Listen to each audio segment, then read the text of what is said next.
Hello everyone, welcome back to my new video new vlog. कैसे हैं आप सभी। तो आप लोग देखिए हम लोग बनारस से निकल गए थे। बनारस से निकल के मैं पहुंच गई थी ससुराल, और यहाँ से मेरी बिल्कुल भी हिम्मत नहीं थी कि मैं वीडियो ब्लॉग बना पाऊँ। तो जिस दिन मैं बनारस पहुंची थी उसके कल होके ये वीडियो है। तो फिर मैं यहाँ पे आई हूँ, आने के बाद यहाँ पे बातें कर रही हूँ।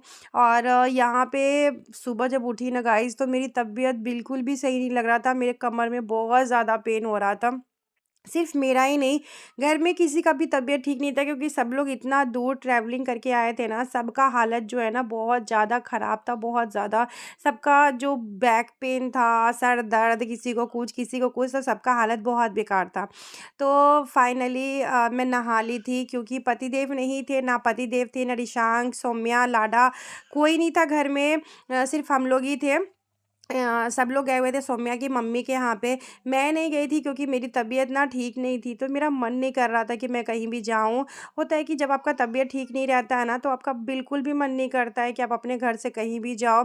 तो मेरा बिल्कुल भी इच्छा नहीं कर रहा था, और मैं ना काफ़ी ज़्यादा लो लो सा फ़ील कर रही थी। और मुझे ये था कि मैं अभी अररिया जाऊँगी, तो वहाँ मुझे आराम नहीं करना है, मुझे बहुत सारे पेंडिंग काम फिर करने पड़ेंगे। फिर घर पूरा बिखरा रहा था, तो घर को सेट करो। तो बस घर में हम लोग ही थे और कोई नहीं था, तो अब सिर्फ मम्मी पापा हम लोग थे। और बाकी पतिदेव, ऋषांक, ये लोग सब सौम्या की मम्मी के यहाँ गए हुए थे, मतलब सौम्या के घर पे गए हुए थे, कहने का मतलब ये है। तो अभी वो लोग वहाँ से आएँगे, तब तक मैं नहा के रेडी हो गई हूँ, क्योंकि पतिदेव बोले हैं कि जल्दी निकलना है। और मेरा आज बिल्कुल भी जाने का इच्छा नहीं कर रहा था, बिल्कुल भी नहीं। क्योंकि मैं काफ़ी ज़्यादा लो फ़ील कर रही थी, और मेरा बिल्कुल मन नहीं कर रहा था कि फिर से ट्रैवलिंग करो, क्योंकि यहाँ से 6 घंटे लगता है अररिया जाने में। कम 1-2 घंटे का बात नहीं है, 6 घंटे लग जाता है, और 6 घंटे बैठ के जाना बहुत ज़्यादा मुश्किल हो जाता है। यहाँ पे मैं अब आप लोग से ये कह रही थी कि मेरे बालों का हालत एकदम बेकार है। और सौम्या गई थी अपनी मम्मी से मिलने के लिए, तो यहाँ पे उनकी मम्मी उनको ये सिल्वर का चैन दी थी, जो कि देखने में बहुत ही ज़्यादा सुंदर लग रहा था। और साथ में पापा जी को मैं बोल रही थी कि ये सौम्या की ना मम्मी दी है, तो पापा जी बोल रहे थे सच में क्या? वहाँ यहाँ पे वही हम लोग चैन देख रहे थे, साथ ही साथ रिशांक को भी ना चैन मिला था, उस रिशांक की बुआ चैन दी है, मतलब सौम्या की मम्मी। सौम्या की मम्मी मेरी ननद है, बहुत लोग कन्फ्यूज़ हो जाते हैं, तो मैं बता दूँ सौम्या की जो मम्मी है वो मेरी अपनी ननद है, हाँ जी। तो यहाँ पे रिशांक के लिए और सौम्या के लिए वो चैन बनवाए थे, तो बहुत ही अच्छा लग रहा था देख के। लेकिन वही है कि रिशांक को ना स्कूल में सिल्वर या गोल्ड अलाउड नहीं है, एक छोटा-सा चाँद वो गले में पहना है, वही बहुत है। लेकिन अभी उसकी बुआ बहुत प्यार से उसको पहना दी थी, तो मैं भी गले में छोड़ दी हूँ कि ठीक है, स्कूल जाएगा तब मैं निकाल दूँगी, क्योंकि स्कूल से ना मना करते हैं कि बच्चे को गोल्ड सिल्वर पहना के नहीं भेजने के लिए, बिकॉज़ रिस्की होता है। और बच्चों का क्या है ना, खोल के ना एक बच्चे ना दूसरे बच्चे को दे देते हैं कोई चीज़ें।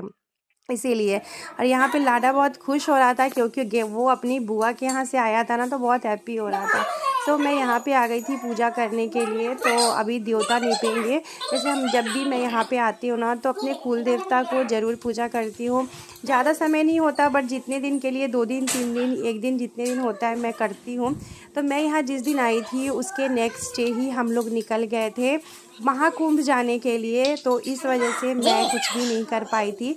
तो आज मुझे निकलना है, तो उससे पहले मैं नहा-वहा के फ्रेश हो गई हूँ अच्छे से। अभी यहाँ पे कुल देवता का पूजा करेंगे। तो मम्मी ना मिट्टी लेके आई थी, वहाँ गंगा जी से ना मिट्टी लेके आई थी प्रयागराज से, तो मम्मी वही बोल रही थी ये मिट्टी ना जो कुल देवता है ना उनमें लगाने के लिए मिट्टी बोल रही थी मम्मी। हमारे यहाँ पे ना अभी तक ना कोई भी, मतलब कुल देवता में ना पित्तल वाला जो लगता है ना, जो कटोरी टाइप का रहता है, तो वो अभी तक किसी ने लगाया नहीं है ना। तो मम्मी को थोड़ा-सा वो होता है कि मतलब कोई किया नहीं है, तो पहली बार खुद कैसे कर लेंगे। मैं बहुत बार बोली हूँ कि मम्मी पित्तल वाला लगा लेते हैं, क्योंकि होता क्या है, मिट्टी का रहता है ना, तो चींटी ना इधर से उधर ना उसमें ना छेद सा कर देता है। तो मैं मम्मी को बहुत बार बोली हूँ पित्तल वाला लगा लेते हैं यहाँ पे। तो मम्मी का कहना है कि अभी हमारे घर में, हमारे परिवार में किसी ने नहीं लगाया है, तो हम लोग कैसे लगा लेंगे। क्योंकि होता है ना, कोई नया काम ना करने में थोड़ा-सा हिचक सा होता है, कि वो भी कुल देवता है हमारे घर के, तो इस वजह से।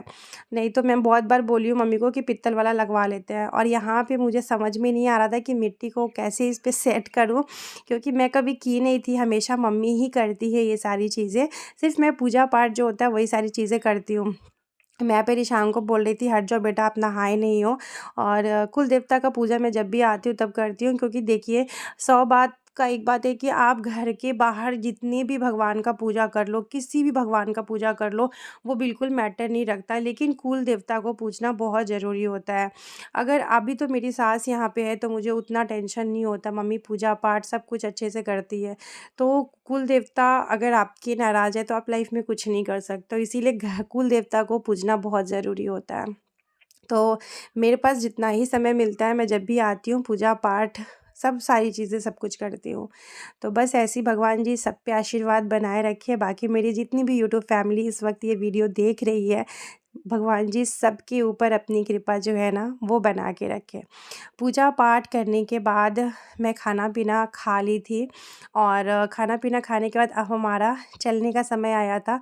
तो मम्मी यहाँ पे दही चीनी खिला रही थी, और बहुत लोग सोचेंगे हाथ से क्यों खिला रहे हैं, चम्मच से क्यों नहीं खिला रहे हैं।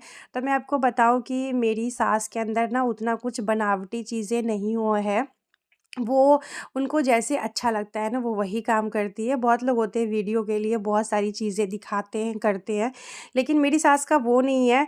वो कभी भी मेरा उनसे पर्सनली किसी भी चीज़ों के लिए उनसे मेरी बहस नहीं हुई है। मेरा उनके साथ कभी भी अगर कोई बहस हुआ है तो किसी और को ही लेके बहस हुआ है। बाकी जब भी मैं जाती हूँ तो उनको बहुत बुरा लगता है, उनका बिल्कुल इच्छा नहीं रहता कि मैं यहाँ से जाऊँ। लेकिन वही है कि उनको लगता है कि वहाँ भी घर संसार सारी चीज़ें हैं, और मेरा काम है, हस्बैंड का जॉब है, बच्चे का पढ़ाई है, तो बहुत सारी चीज़ों को लेके वो कुछ बोलती नहीं है। वरना किसी का इच्छा थोड़ी ना होता है कि उनके बच्चे घर से बाहर जाए। और यहाँ पे सभी लोग को दही चीनी खिला रही थी, जो लोग जाने वाले थे सभी लोग को खिला रही थी।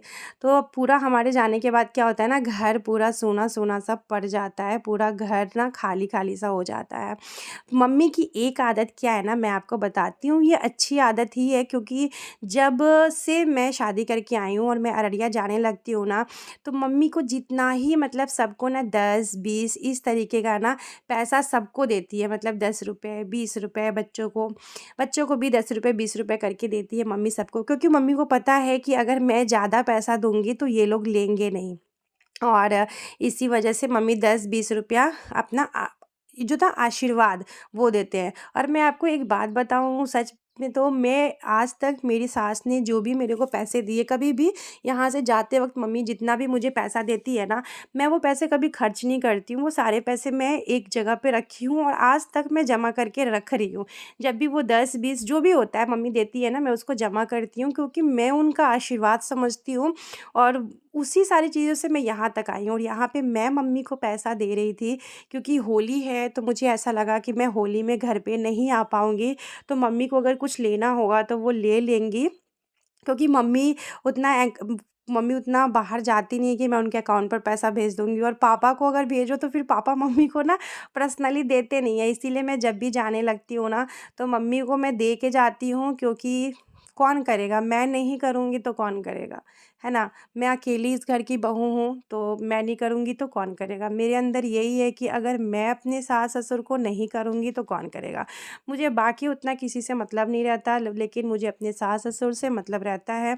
भले ही कोई ऐसी बातें होती है जो मैं उनसे बोल देती हूँ, बता देती हूँ, सही-गलत बोल देती हूँ, लेकिन करने में मैं कभी भी पीछे नहीं हटी हूँ। जो मेरा फ़र्ज़ है मैं उसे हमेशा निभाऊँगी, निभा रही हूँ, आगे भी निभाऊँगी। बाद बाकी मैं ये ब्लैंकेट जो है ये रख दे रही थी, क्योंकि अब तो ब्लैंकेट का कोई काम है नहीं। और ये मम्मी का फेस आप देख सकते हो, मम्मी का बिल्कुल भी इच्छा नहीं है कि कोई भी जाए, बिल्कुल भी आज का इच्छा नहीं था कि हम लोग जाए। उसके बाद मैं ससुराल से निकल गई थी, और निकल के इतना ज़्यादा थक गई थी ना गाइस कि मैं आपसे क्या ही बताऊँ। अब सीधे मैं आप लोग के साथ अररिया में मिलूँगी। ये ब्लॉग एज़ इट इज़ मैं ऐसे ही अपलोड कर दे रही हूँ, और मैं तो अररिया कब के पहुँच गई हूँ, लेकिन वो अलग बात है कि ब्लॉग आप लोगों को इतना लेट से जा रहा है। सो चलिए, पहुँचते-पहुँचते हमें बहुत रात हो गया था, क्योंकि घर से निकलते-निकलते बहुत ज़्यादा समय लग गया था इस वजह से। और यहाँ पे हम लोग इतना थक गए थे ना, इतना थक गए थे ना कि मन नहीं कर रहा था। मुझे हँसी आ रहा था ये सोच के, मैं पतिदेव को बोल रही थी कि इतना हम लोग थक गए ना कि मन नहीं कर रहा है कि हम लोग कोई काम करें चाहे कुछ करें, इतना ज़्यादा थक गए थे। सो चलिए गाइज़, अब हम लोग रात हो गया था, मुझे लगता है आई थिंक 8:30 9 बज गया था शायद जाना हम लोग को पहुँचने में, या 7:30 ऐसे ही, मुझे ठीक से एग्जैक्टली टाइम याद नहीं है। सो देख सकते हैं काफ़ी ज़्यादा रात हो गया था। तो चलिए मिलते हैं नेक्स्ट व्लॉग में। Thank you so much for watching my video guys. अब आप लोग को अररिया का व्लॉग मिलेगा, तब तक के लिए बाय बाय।